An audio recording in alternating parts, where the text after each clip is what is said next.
வணக்கம். இன்றைக்கி நம்ம வீட்டுக்கு பார்த்தீங்கன்னா, இந்த மாதிரி ஒரு பேகு வந்து கொண்டு வந்து கொடுத்துருந்தாங்க. இது வந்து நம்ம தமிழ்நாடு அரசு சார்பில் வந்து கொடுத்துருந்தாங்க. எதுக்காகன்னு தெரியல. இதில் வந்து ஒரு பிளேட்டுமே அப்புறம் ஒரு வாட்டர் பாட்டிலுமே இருந்துச்சுங்க. கிட்டத்தட்ட ஒரு 15 டேஸ் முன்னாடியே நிறையா பேர்த்து வீட்டுக்கு வந்து இந்த மாதிரி கிஃப்ட் ஐட்டம்ஸ் எல்லாம் ரீச் ஆச்சுன்னு சொன்னாங்க. பட் நம்ம சைடு வந்து கொடுக்க மாட்டாங்கன்னு நினச்சேன். இப்போ வந்து திருப்பூர் டிஸ்ட்ரிக்ட்லேயுமே இது கொடுக்குறாங்க. உங்கள் டிஸ்ட்ரிக்டில் இந்த மாதிரி ஏதாச்சும் கிஃப்ட் ஐட்டம்ஸ் கொடுக்குறாங்களா, இல்லை வேறு மாதிரி என்னென்ன கொடுக்குறாங்க அப்படின்னு சொல்லிட்டு கண்டிப்பாக கமெண்ட் பண்ணுங்கள்.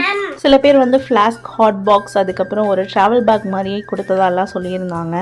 வாட்டர் பாட்டிலுமே பார்த்தீங்கன்னா அவுட்டர் லேயர்லாம் நல்லா ஸ்டீலில் கொடுத்துருந்தாங்க. உள்ளே வந்து ஒரு பிளாஸ்டிக் கோட்டிங் மாதிரி இருந்துச்சு.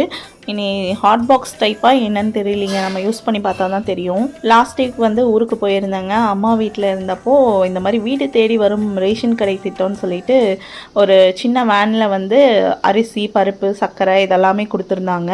அவங்களே வந்து கார்டு ஸ்கேன் பண்ணி வீட்டிலே டெலிவரி பண்ணிட்டு போகிறாங்க. இது வந்து வயசானவங்க, நடக்க முடியாதவங்க, அவங்களால ரேஷன் கடை வந்து வாங்க முடியல அப்படின்னா இந்த மாதிரி ஸ்கீமில் வந்து வீட்டுக்கு கொண்டு வந்து கொடுக்குறாங்களாமா. இந்த ஸ்கீமெல்லாம் பார்த்தா கொஞ்சம் ஆச்சரியமாகவே இருந்துச்சுங்க. நிறையா முதியோர்கள் வந்து நம்ம ரேஷன் கடை போய் ரீச் பண்ண முடியாதுன்னு சொல்லிட்டு இதெல்லாம் யூஸ் பண்ணாமே இருந்திருப்பாங்க. அந்த மாதிரி யாராச்சும் இருந்தாங்க, பெரியவங்க இருக்காங்க, தாத்தா பாட்டி இருக்காங்கன்னா நீங்கள் இதை என்ன ஸ்கீம்னு கேட்டு ரெஜிஸ்டர் பண்ணி கொடுத்தீங்கன்னா ஈஸியாக அவங்க வீட்லேயே கொண்டு வந்து கொடுக்கறதுனால அவங்களும் கம்ஃபர்டபுளாக வாங்கிக்குவாங்க. நம்ம வீட்டுக்கு வந்து கொடுக்குறாங்க, நம்ம கார்டுக்கு ஸ்கேன் பண்ணி வாங்கிக்கலாமா அப்படின்னு கேட்டால் கண்டிப்பாக கிடையாதுங்க. வயசானவங்க கார்டு மட்டும் ஸ்கேன் பண்ணி கொடுத்துட்டு போயிடுவாங்க. நம்ம ரேஷன் கடை தான் போய்க்கணும். உங்கள் டிஸ்ட்ரிக்ட் இல்லை ஸ்டேட்டில் வந்து இந்த மாதிரி வீடு தேடி வரும் ரேஷன் கடை திட்டம் இருந்துச்சுன்னா கண்டிப்பாக கமெண்ட் பண்ணுங்கள். நாங்களே தெரிஞ்சுக்கிறோம். அடுத்த வீடியோவில் பார்க்கலாங்க. நன்றி, வணக்கம்.